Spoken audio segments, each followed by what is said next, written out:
into the obstacles. On the obstacles, we have our assigned volunteers that will be assisting the kids as they conquer the obstacles. So, for example, we have the overall over there. Once the kids start the overall, you can wait on the other side for the kids to finish. You don't have to go on the obstacle itself. For example, on the apron, let the kids start with the apron and then wait on the other side for them to go down on the other side. Okay? Hello.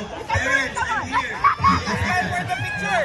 So parents, always in the back of the obstacle. You can make it! Go down na, Ali.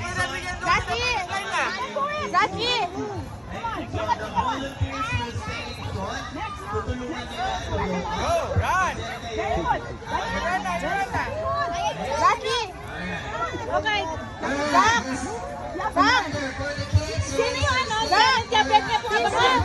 Pwede na ako. Tingin ka sa camera. Go! Yung ano? Pwede na ako. Sa camera. Tingin ka. Ayun na yung camera. Wala dito, no! Wala pa sa likod!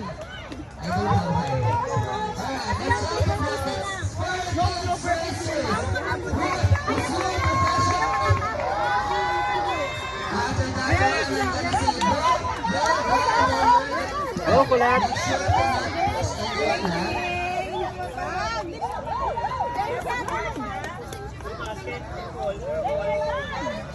Come on, kulat!